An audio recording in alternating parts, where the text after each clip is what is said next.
The convoy rolled through the mountain pass just after dawn, a line of white humanitarian aid vehicles marked with red crosses, cutting through the dust and stone of a landscape that had seen too much war. Staff Sergeant Jake Morrison sat in the second truck, scanning the ridgelines through habit more than duty.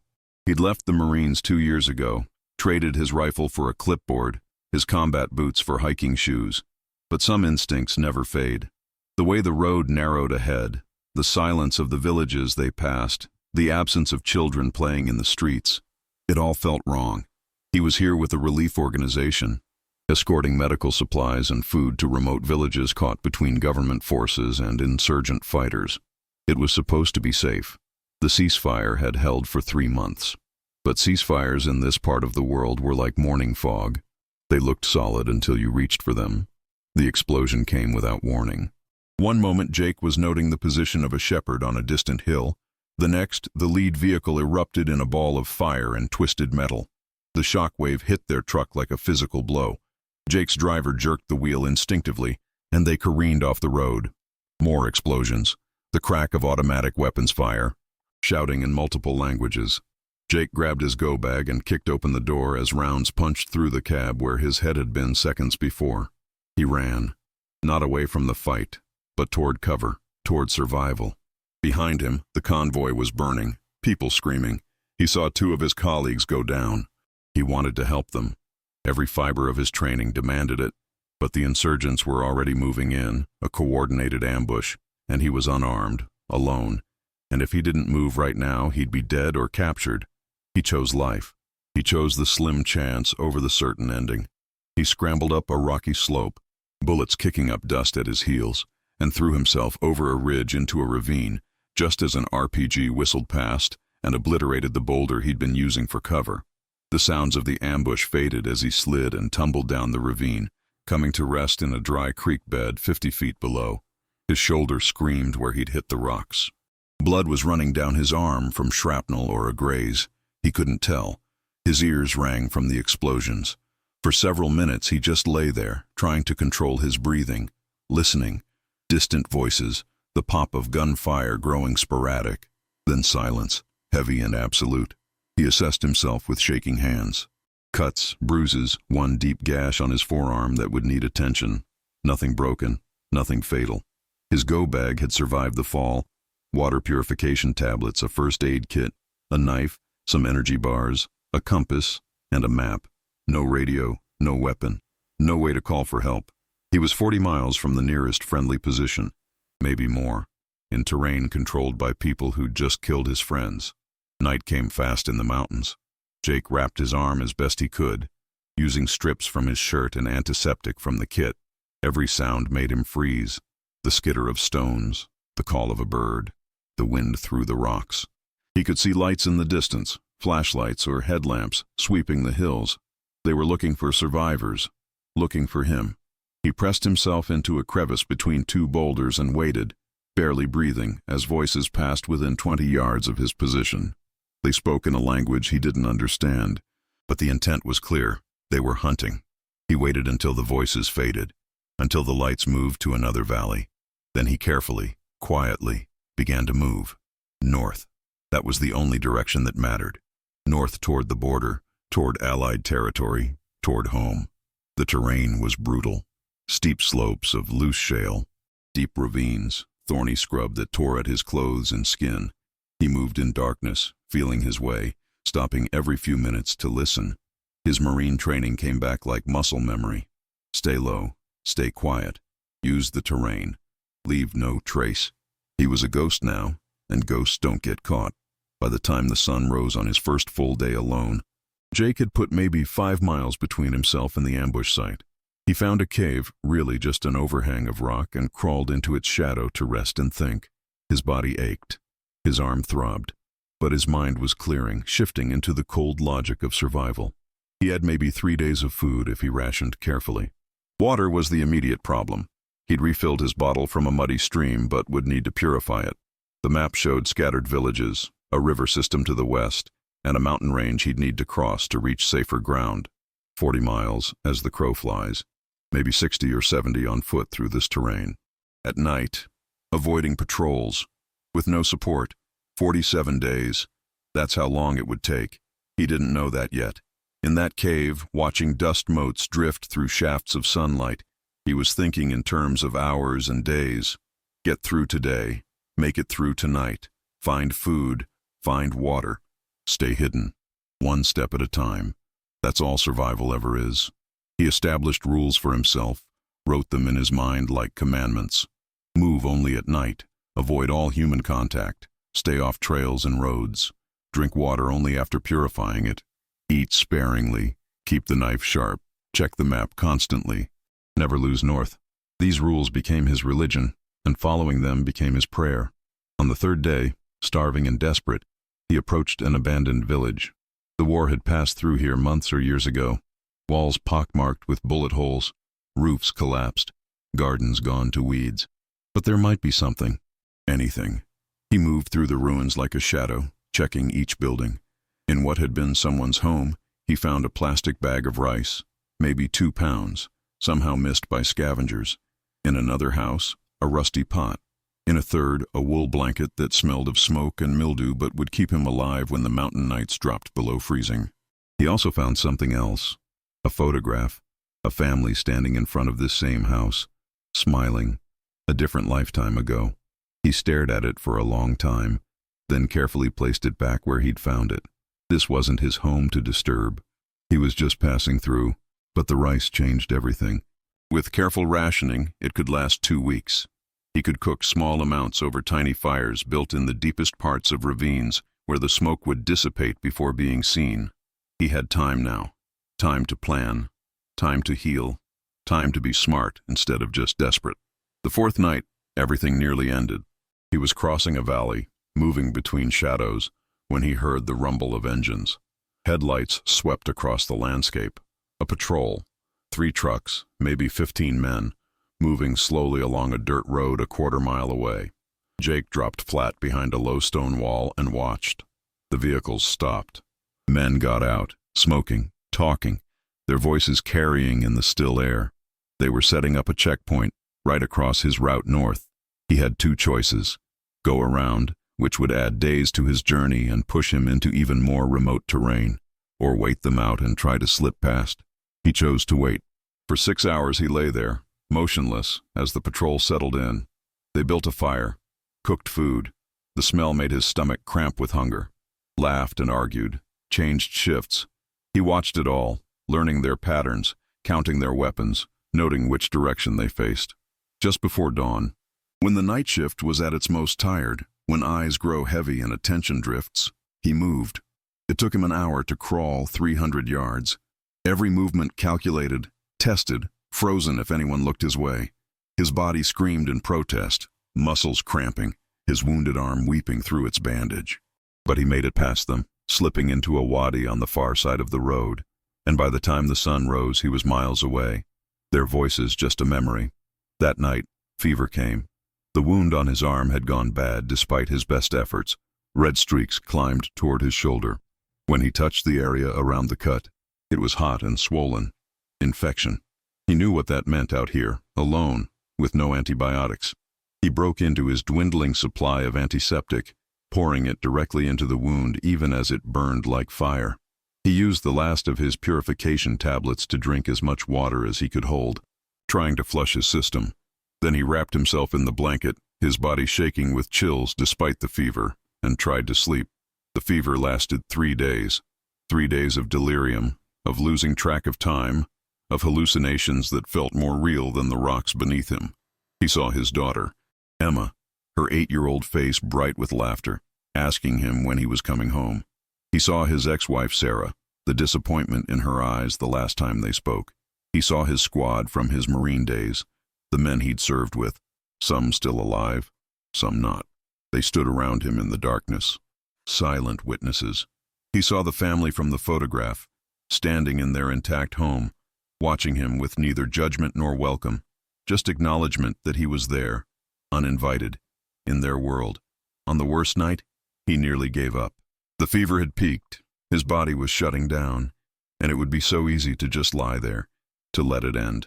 He'd fought enough, survived enough. Maybe this was just where his story ended, in an anonymous ravine in a country most people couldn't find on a map. But then Emma's voice, clear as day. "Daddy, when are you coming home?" Not a memory, not a hallucination. Something deeper. Something that reached through the fever and grabbed hold of his will to live. He forced himself to sit up, to drink water, to eat a handful of rice, cold and barely chewed, to stay alive for one more hour. Then another. Then another.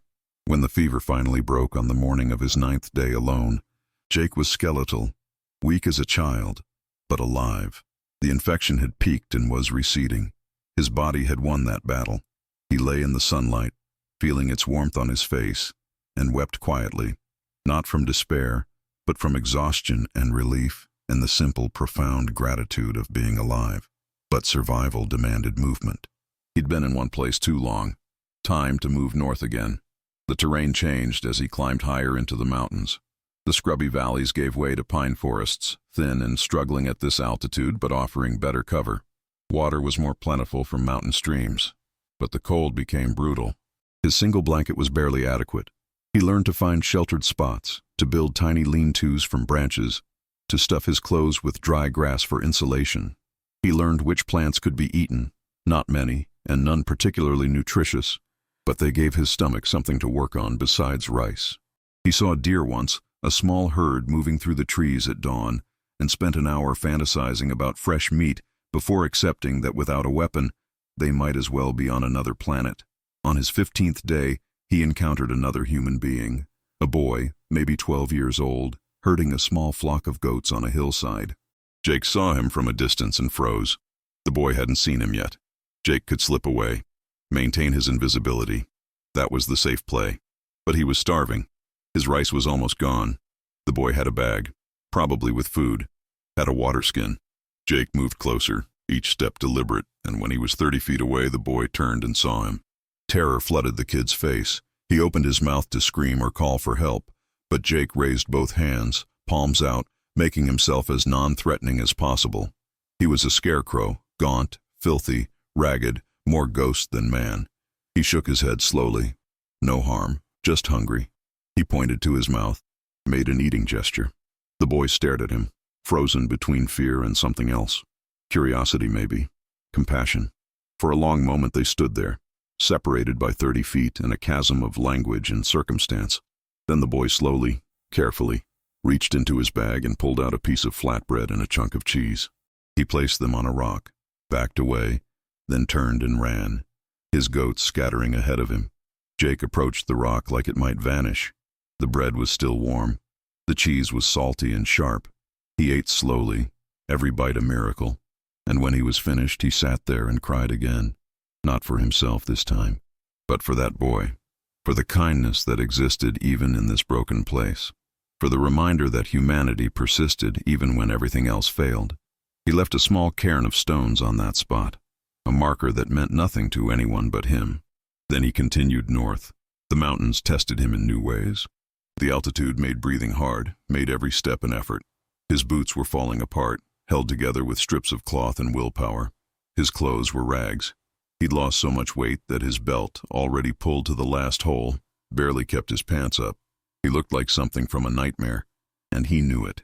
If friendly forces saw him like this, they might shoot first and ask questions later. He needed to look human again when he reached civilization, but that was a problem for later. For now, surviving the next mile was enough. On day 23, he reached a river, not a stream, but a real river, fast and cold and wide, churning through a rocky canyon. According to his map, which was water-stained and torn but still legible, this was the Karuk River. If he could cross it, he'd be in territory that was nominally under government control. Not safe, not by a long shot, but safer than where he'd been. The problem was the crossing. The river was too deep and fast to wade. Swimming would likely be suicide in his weakened condition. The cold alone would kill him. But downstream, maybe 3 miles according to the map, there had once been a bridge. He followed the river for 2 days, moving carefully because the canyon walls offered limited cover, and the river valley was populated. He saw villages across the water, smoke from cooking fires, heard children playing. Normal life, just out of reach. The bridge, when he found it, was half destroyed. One span intact, The other collapsed into the water. But the intact part reached to a small island in mid-river, and from there it looked possible, barely, to reach the far side. He waited for nightfall. The moon was a thin crescent, offering just enough light to see by, but not enough to make him visible from a distance. He crossed the intact span first, testing each step. The bridge was old, some planks rotten, but it held. On the island he rested, checking the far side. The gap was maybe 30 feet. The water there was slightly calmer, broken by rocks. If he could get a rope across, he could use it to help him through the water. But he had no rope. What he had was his blanket, his shirt, his pants, strips of cloth from his go-bag. He spent an hour tying everything together, creating a line maybe 40 feet long. It wouldn't hold much weight, but it didn't need to. He just needed something to grab onto. He tied one end around his waist, the other to a support on the bridge, and stepped into the river. The cold was a physical shock that drove the breath from his lungs. The current grabbed at him immediately, trying to sweep him downstream. He fought it, pulling himself from rock to rock, the makeshift rope his lifeline. Twice he lost his footing and went under, the river roaring in his ears, swallowing him. Both times he clawed back to the surface, gasping, and kept moving. His hands were numb. His legs barely responded. But the far bank was getting closer. 20 feet. 15. 10. His hand touched solid ground. He dragged himself out of the water and lay on the rocks, shaking so violently he couldn't stand. Hypothermia was setting in. He was naked except for his underwear, everything else lost to the river or used for the rope. His go-bag, with its precious map and knife, was still tied around his waist. He forced himself to move, to find shelter, to do something before his body shut down completely. He found a crevice in the rocks, crawled into it, and curled into the smallest ball he could manage. For hours he shook, his teeth chattering so hard he thought they'd break, his core temperature dropping, his thoughts growing fuzzy. This might be it, he thought. Survived everything else just to freeze to death 100 yards from the river. But his body fought back. Slowly, impossibly slowly, warmth began to return. Feeling came back to his fingers and toes with an agony of pins and needles. As dawn broke, he emerged from the crevice, alive. Though he'd come closer to death than at any point since the ambush. He was naked, weaponless, on the far side of the river in hostile territory. But he'd crossed. That had to count for something. Over the next day, he scavenged clothes from an abandoned farmhouse. Pants too big, a shirt with holes, shoes that didn't fit but were better than bare feet. He looked like a refugee, which wasn't far from the truth. The area was different here, more populated, more dangerous in some ways, but also offering more opportunities. He stole food from a garden, apples and vegetables that he ate raw. He filled a plastic bottle from a well. He was alive, fed, and mobile. Small victories, but the populated areas meant more patrols, both insurgent and government. Neither would be friendly to a foreign national wandering alone. He moved through farms and orchards at night, hiding during the day. On his 31st day, he had a close call when he stumbled onto a government checkpoint. Soldiers spotted him, shouted orders he didn't understand. He ran, expecting bullets, but they didn't shoot. Maybe they thought he was just a local, crazy or drunk. He lost them in an olive grove and didn't stop moving until dawn. The isolation was becoming its own enemy. Weeks without speaking to another human being, without even the chance to speak, was doing something to his mind. He caught himself having conversations with people who weren't there, arguing with memories, laughing at jokes only he could hear. He knew these were warning signs, knew that isolation could break a person as surely as starvation or thirst, but knowing didn't make it easier to fight. On day 38 he found a burned village. Recent, the ashes were still warm in places. Bodies in the street, already bloating in the heat. He wanted to run, to unsee it, but he forced himself to walk through, to bear witness. This was what war looked like when you stripped away the politics and strategy and noble causes. This was the truth. He found a child's toy, a small wooden car, lying in the dust. He picked it up, brushed it off, and placed it in someone's hand. A gesture that meant nothing and everything. That night, sitting in the ruins, he thought about why he'd come back to this part of the world. The humanitarian mission had seemed like a way to make amends, to do something good after years of doing hard things. But maybe he'd been naive. Maybe you couldn't make amends for war. Maybe the best you could do was survive it and carry the weight of what you'd seen. The mountains gave way to foothills, the foothills to valleys. He was close now, maybe 10 miles from the border region. But those last miles were the most dangerous. Heavily patrolled, mined in places. Everyone suspicious of everyone else. He moved even more carefully, avoiding the obvious routes, staying in the wild areas between settlements. On day 46, weak and stumbling, he reached a ridgeline that overlooked the border zone.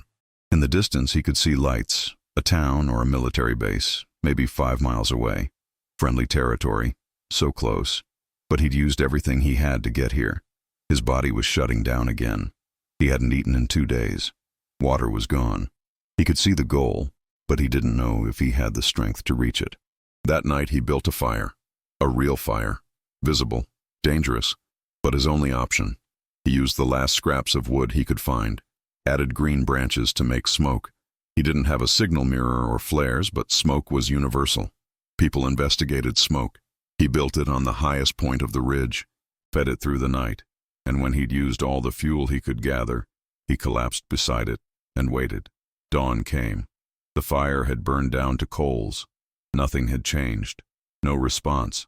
He'd failed. He closed his eyes, ready to accept that this was where it ended, that he'd come so far only to fall short at the last moment. Emma, he thought. I'm sorry. I tried. The sound of rotors woke him, distant at first, then growing louder. A helicopter, military by the sound of it, approaching the ridge. He tried to stand, couldn't, managed to raise one arm. The helicopter circled once, twice, then began to descend. Dust and wind from the rotors blasted across the ridge. Figures jumped out, weapons raised, approaching carefully. He couldn't tell if they were friendly or not, didn't have the energy to care anymore. One of them reached him, checked him over with quick professional movements. American? The soldier asked in English. Jake nodded or tried to. His voice, when it came, was a hoarse whisper he barely recognized. Staff Sergeant Jake Morrison, ex-Marine. I just want to go home. The extraction was a blur. The helicopter ride, the medical tent, the debriefing, doctors, questions, more doctors, more questions. He was dehydrated, malnourished, carrying infections and parasites, suffering from exposure and trauma. But he was alive. 47 days. 47 days of survival against odds that should have killed him a dozen times over. The flight home was long. He slept through most of it, real sleep for the first time in weeks, dreamless and deep. When he woke, they were preparing to land. Through the window he could see America, cities and highways and the normal, impossible normalcy of a country at peace. It looked alien to him now, like another planet. Emma was waiting at the airport, held back by security but visible through the glass. When she saw him, she started crying and didn't stop, even when they finally let her through and she wrapped her arms around him and he held her like he'd never let go. Sarah was there too, keeping her distance but present, and that meant something. He looked different, he knew, 30 pounds lighter. Scars and lines that hadn't been there before. Eyes that had seen too much. In the days that followed, Jake tried to resume his life. But 47 days alone had changed something fundamental.